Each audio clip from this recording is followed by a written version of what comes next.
Hi, Mrs. Ramos. How's my proposal? Ay, don't worry. Convenient naman ang terms ho namin. Di ho kayo mahihirapan for sure. Yes, ma'am. Do you want to take a look at our model units? Meron kaming malapit sa Valenzuela po. Opo. Yes. Opo. Opo, ma'am. Ay, nako, opo.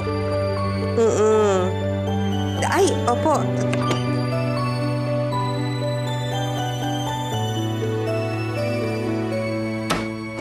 Okay po. See you next week. Opo, salamat. Ay, Yoli.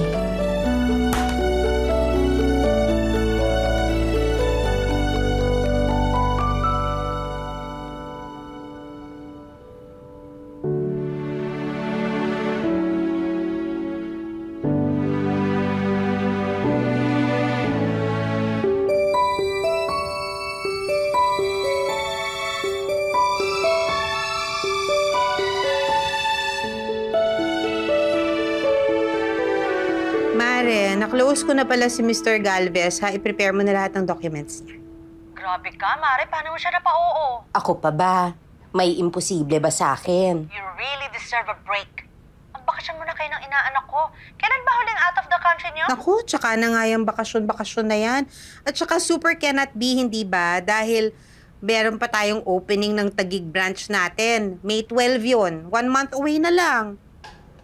Ayun na nga, Mare. Ewan ko ba? Ito si Ricky, napakakapal na mukha. Wala talaga akong tiwala sa taong yan. Gusto pa yatang sulutin yung isa kong kausap sa Ortigas. Oo. Tumawag sa akin si Jenny. Sinabi niya, nakita daw niya, kausap sa coffee shop. Oo. Hindi. Saglit, Maria. Saglit.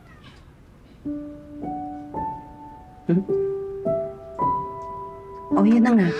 Speaking of May 12, nakausap mo na ba yung media partners natin? Oo, kailangan maganda exposure ng properties natin doon, ha? Oo, Mare. Hindi. Yung kay Miss Ophel, i-follow up mo na yun. Dahil magto 2 weeks na yun, nakakahiya na masyado. Yes, Mare. Ang bagal kasi ng accounting eh. Pero ako napakalam doon. Sa yung... Hello? Hello? Ano ba yan? Nalobat pa. Taling.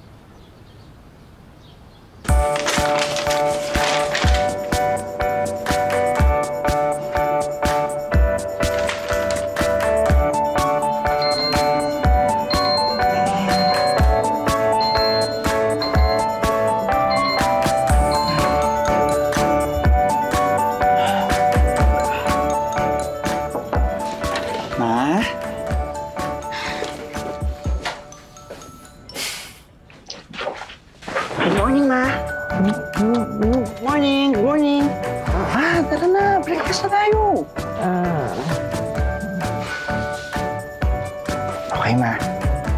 Love you.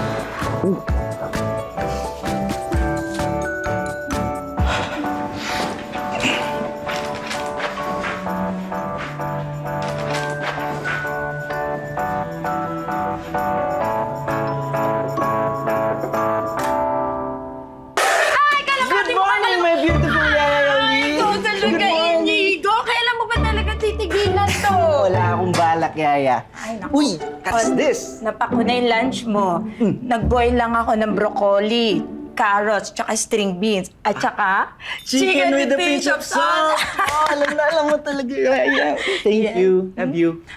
Love you ka dyan. Basta wag mo na ako gugulatin ulit, ha? Never, never. Never gonna stop doing it.